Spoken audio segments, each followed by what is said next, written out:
ತರಗತಿಯಲ್ಲಿ ರಾಷ್ಟ್ರಕೂಟರ ದೊರೆಯಾಗಿರುವಂತಹ 3ನೇ ಗೋವಿಂದನ ಸಾಧನೆಗಳ ಬಗ್ಗೆ ಅಭ್ಯಾಸ ಮಾಡ್ತಿದ್ವಿ. 3ನೇ ಗೋವಿಂದನು ದಕ್ಷಿಣ ಭಾರತವನ್ನು ಆಳ್ವಿಕೆ ಮಾಡುವ ಮೂಲಕ ಉತ್ತರ ಭಾರತದವರೆಗೂ ಕೂಡ ತನ್ನ ಕೀರ್ತಿ ಪತಾಕೆಯನ್ನು ವಿಸ್ತರಿಸಿದಂಥ ಕೀರ್ತಿ 3ನೇ ಗೋವಿಂದನಿಗೆ ಸಲ್ತೈತಿ. ರಾಷ್ಟ್ರಕೂಟರ ಸಾಮ್ರಾಜ್ಯವನ್ನು ಆಳ್ವಿಕೆ ಮಾಡಿರುವಂಥ ಮತ್ತೊಬ್ಬ ಪ್ರಸಿದ್ಧ ದೊರೆ ಯಾರಪ್ಪ ಅಂದ್ರೆ 1ನೇ ಅಮೋಘ ವರ್ಷ. ಇವನ ಆಳ್ವಿಕೆ ಕಾಲ ಸಾಮಾನ್ಯ ಶಕೆ 814ರಿಂದ 878ರವರೆಗೆ 1ನೇ ಅಮೋಘ ವರ್ಷ ಆಳ್ವಿಕೆ ಮಾಡಿದ ಅನ್ನೋದನ್ನು ನಾವಿಲ್ಲಿ ಗಮನಿಸಬಹುದು. ನೋಡಿ, 1ನೇ ಅಮೋಘ ವರ್ಷನೂ ಕೂಡ ರಾಷ್ಟ್ರಕೂಟ ಅರಸರಲ್ಲಿನ ಅತ್ಯಂತ ಶ್ರೇಷ್ಠ, ದಕ್ಷ, ಸಮರ್ಥ ರಾಜ ಅಥವಾ ಅರಸ ಅನ್ನೋದನ್ನು ನಾವಿಲ್ಲಿ ಗಮನಿಸಬಹುದು. ನೋಡಿ, 3ನೇ ಗೋವಿಂದನ ಮಗನಾಗಿರುವಂಥ 1ನೇ ಅಮೋಘ ವರ್ಷನು ಸಾಮಾನ್ಯ ಶಕೆ 814ರಲ್ಲಿ ರಾಷ್ಟ್ರಕೂಟ ಅಧಿಕಾರವನ್ನು ಸ್ವೀಕಾರ ಮಾಡ್ತಾನೆ. ನೋಡಿ, 1ನೇ ಅಮೋಘ ವರ್ಷ ಸಾಮಾನ್ಯ ಶಕೆ 814ರಲ್ಲಿ ಅಧಿಕಾರವನ್ನು ಸ್ವೀಕಾರ ಮಾಡಿದಂಥ ಸಂದರ್ಭದಲ್ಲಿ 1ನೇ ಅಮೋಘ ವರ್ಷ ಅಪ್ರಾಪ್ತ ಬಾಲಕರಾಗಿರ್ತಾನೆ ಅನ್ನೋದನ್ನು ನಾವಿಲ್ಲಿ ಗಮನಿಸ್ಬೋದು. 1ನೇ ಅಮೋಘ ವರ್ಷನ ಮೊದಲ ಹೆಸರು ಶರ್ವ.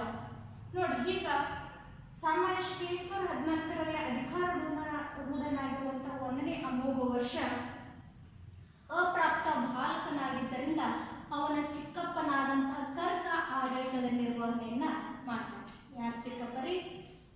1ನೇ ಅಮೋಘ ವರ್ಷನ ಚಿಕ್ಕಪ್ಪನಾಗಿರುವಂಥ ಕರ್ಕ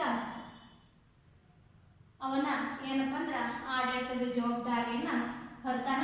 ಮತ್ತು ಇವನು ಎಲ್ಲಿಂದ ಎಲ್ಲಿವರೆಗೆ ಅಂದ್ರ ಸಾಮಾನ್ಯ ಶಕೆ 814ರಿಂದ 821ರವರೆಗೆ ಆಡಳಿತ ನಿರ್ವಹಣೆಯ ಜವಾಬ್ದಾರಿಯನ್ನ ಚಿಕ್ಕಪ್ಪನಾಗಿರುವಂಥ ಕರ್ಕ ವಹಿಸ್ತಾನ ಅನ್ನೋದನ್ನ ನಾವಿಲ್ಲಿ ಗಮನಿಸಬಹುದು.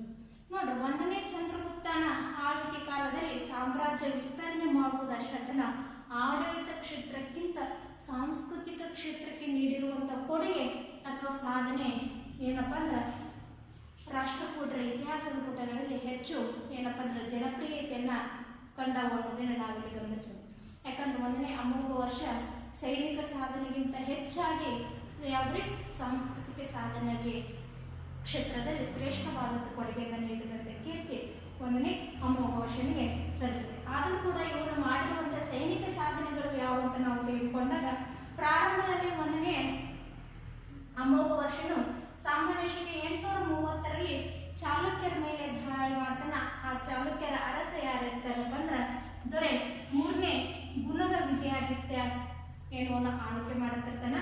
ಈ ಚಾಲುಕ್ಯರನ್ನ ಹೇಗಾದ್ರೂ ಮಾಡಿ ಹತ್ತಿರಬೇಕು ಅನ್ನೋ ಉದ್ದೇಶದಿಂದ 1ನೇ ಅಮೋಘ ವರ್ಷವನ್ನು ಮತ್ತು 3ನೇ ಗುಣಗ ವಿಜಯಾದಿತ್ಯನಿಗೆ ವಿಂಗವಳಿ ಎನ್ನುವಂತಹ ಪ್ರದೇಶದಲ್ಲಿ ಏನ್ರಿ ಇಬ್ಬರಲ್ಲಿ ಕದನ ಅಥವಾ ಯುದ್ಧ ಅಥವಾ ಸಂಘರ್ಷ ಏರ್ಪಡ್ತೈತಿ. ಈ ಯುದ್ಧದಲ್ಲಿ ಚಾಲುಕ್ಯ ದೊರೆಯಾಗಿರುವಂತಹ 3ನೇ ಗುಣಗ ವಿಜಯಾದಿತ್ಯ ಸೋಲಿಸಿ ಹಿಮ್ಮೆಟ್ಟೆ ಅಂದ್ರೆ ಹಿಂದಕ್ಕೆ ಓಡಿ ಹೋಗ್ತಾನ. ಈ ರೀತಿಯಾಗಿ ಮತ್ತೆ ಇವನು ಮಾಡಿರುವಂತಹ ಮತ್ತೊಂದು ಸಾಧನೆ ಅಂತ ನಾವು ತೆಗೆದುಕೊಂಡಾಗ ಸೈನಿಕ ಸಾಧನೆ ಗಂಗರ ರಾಜ್ಯದ ಮೇಲೂ ಕೂಡ ಏನಪ್ಪ ಅಂದ್ರ ಇವನು ತನ್ನದೇ ಆದಂತಹ ಆಳ್ವಿಕೆಯನ್ನು ಮಾಡಿದ ಅನ್ನೋದನ್ನು ನಾವಿಲ್ಲಿ ಗಮನಿಸುವುದು.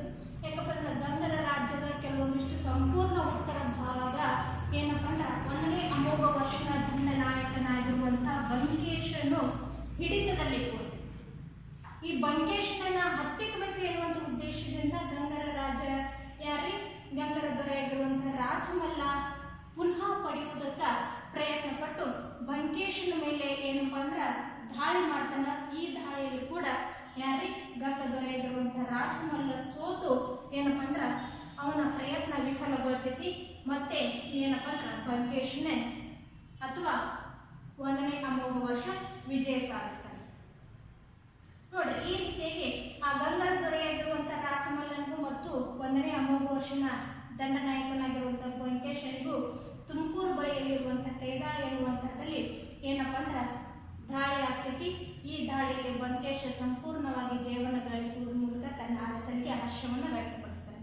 ತದನಂತರ ಗಂಗರ ಮತ್ತೊಬ್ಬ ಪ್ರಸಿದ್ಧ ದೊರೆಯಾಗಿರುವಂತಹ ರಾಜಮಲ್ಲನು ಕೂಡ ಏನಪ್ಪ ಅಂದ್ರೆ ನೀತಿ ಮಾರ್ಗನು ಕೂಡ ಸಾಮಾನ್ಯ ಶಕೆ 856ರಲ್ಲಿ ಕೋಲಾರ ಬಳಿ ರಾಜರಾಮುಡು ಎನ್ನುವಂಥ ಕದನದಲ್ಲಿ ಅಮೋಘ ವರ್ಷನನ್ನು ಸಲ್ಲಿಸ್ತೇನೆ. ಯಾಕಂದ್ರೆ ಗಂಗರ ರಾಜ್ಯದ ಸಂಪೂರ್ಣ ಉತ್ತರ ಭಾರತ ಬಂಕೇಶನ ಹಿಡಿತದಲ್ಲಿತ್ತು. ಅದನ್ನು ತಪ್ಪಿಸಬೇಕೆನ್ನುವಂಥ ಉದ್ದೇಶದಿಂದ ರಾಜಮಲ್ಲ ನಂತರದ ಮತ್ತೊಬ್ಬ ಪ್ರಸಿದ್ಧ ಗಂಗ ದೊರೆಯಾಗಿರುವಂತಹ ನೀತಿ ಮಾರ್ಗ ಎರೆಗಂಗನು ಕೂಡ 856ರಲ್ಲಿ ಅಮೋಘ ವರ್ಷದೊಂದಿಗೆ ರಾಜರಾಮುಡು ಎನ್ನುವಂಥ ಕದನ ಸಂಭವಿಸ್ತೈತಿ. ಈ ಕದನದಲ್ಲಿ 1ನೇ ಅಮೋಘ ವರ್ಷ ಸಂಪೂರ್ಣವಾಗಿ ಸೋಲ್ತಾನ ಅನ್ನೋದನ್ನ ನಾವಿಲ್ಲಿ ಗಮನಿಸಬಹುದು.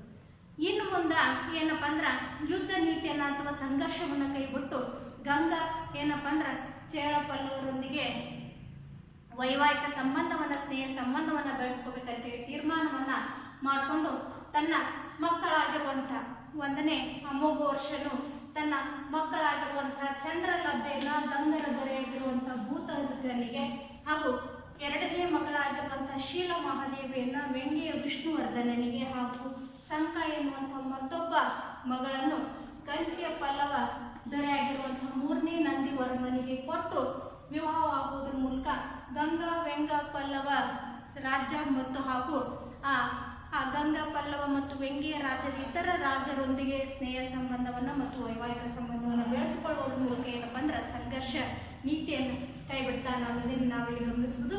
ಸ್ವತಃ ಇವನ ಕಾಲದಲ್ಲಿ ರಚನೆಯಾಗಿರುವಂತಹ ನೀಲಕುಂಡ ಮತ್ತು ಶಿರೂರಿನ ಶಾಸನಗಳು ಕೂಡ ಅಮೋಘ ವರ್ಷನು ಏನಪ್ಪ ಅಂದ್ರೆ ಗಂಗಾ ಅಂಗ ವಂಗ ಮಗಧ ಮಾಳ್ವ ವ್ಯಂಗ್ಯ ಹಾಗೂ ಅಕ್ಕಪಕ್ಕದ ರಾಜರಿಂದ ಗೌರವಿಸಲ್ಪಡುತ್ತಿದ್ದನು ಎನ್ನುವಂತಹ ಮಾಹಿತಿಯನ್ನ ಈ ನೀಲಕುಂಡ ಹಾಗೂ ಶಿರೂರಿನ ಶಾಸನಗಳಿಂದ ನಮಗೆ ತಿಳಿದು ಬರ್ತೈತಿ ಅನ್ನೋದನ್ನು ನಾವಿಲ್ಲಿ ಗಮನಿಸಿದ್ದು. ಅದರ ಜೊತೆಗೆ ಅಮೋಘ ವರ್ಷ ಕೊನೆಯ ದಿನಗಳು ಅಷ್ಟು ಸುಖಕರವಾಗಿರಲಿಲ್ಲ. ಕಾರಣ ಏನಪ್ಪ ಅಂದ್ರೆ ಅವನ ಸ್ವಂತ ಮಗನಾಗಿರುವಂತಹ ಕೃಷ್ಣ ತನ್ನ ತಂದೆಯ ವಿರುದ್ಧ ದಂಗೆಯನ್ನ ಹೇಳ್ತಾನೆ. ಅಧಿಕಾರ ನನಗ ಬೇಕು ಅನ್ನುವಂಥ ಉದ್ದೇಶದಿಂದ ಸ್ವತಃ ಅಮೋಘ ವರ್ಷನ ಮಗನಾಗಿರುವಂತಹ ಅಥವಾ ಯುವರಾಜನಾಗಿರುವಂತಹ ಕೃಷ್ಣ ತಂದೆ ವಿರುದ್ಧನ ದಂಗೆ ಹೇಳ್ತಾನ. ಆ ದಂಗೆಯನ್ನು ಸಂಪೂರ್ಣವಾಗಿ ಹತ್ತಿಕ್ಕಿದಂಥ ಕೀರ್ತಿ ಯಾರಿಗ್ರಿ 1ನೇ ಅಮೋಘ ವರ್ಷನ ದಂಡನಾಯಕನಾಗಿರುವಂತಹ ಬಂಕೇಶನ್ಗೆ ಸಲ್ತೈತಿ. ಬಂಕೇಶನು ಏನಪ್ಪ ಅಂದ್ರೆ ಕೃಷ್ಣನೊಂದಿಗೆ ಹೋರಾಟ ಮಾಡಿ ಯುದ್ಧದಲ್ಲಿ ಕೃಷ್ಣನನ್ನು ಸಂಪೂರ್ಣವಾಗಿ ಸೋಲಿಸುವುದ್ರ ಮೂಲಕ ಕೃಷ್ಣನನ್ನ ಮಾಡಿದ ತಪ್ಪಿಗಾಗಿ ಪಶ್ಚಾತ್ತಾಪ ಪಡುವುದರ ಮೂಲಕ ಆ ಕೃಷ್ಣನ ಮನಸ್ಸನ್ನು ಮನವೊಲಿಸುವುದರ ಮೂಲಕ ತಂದೆಯ ಬಳಿ ಕ್ಷಮೆಯನ್ನು ಕೇಳುವಂತಹ ರೀತಿಯಲ್ಲಿ ಮಾಡ್ತಾನ. ಈ ವಿಜಯದ ನೆನಪಿಗಾಗಿ ಬಂಕೇಶನಿಗೆ 1ನೇ ಅಮೋಘ ವರ್ಷ ಆ ವಿಜಯದ ನೆನಪಿಗಾಗಿ ಬಂಕೇಶನ ಹೆಸರಿನಲ್ಲಿ ಒಂದು ಹೊಸ ನಗರವನ್ನ ನಿರ್ಮಾಣ ಮಾಡ್ತಾನ.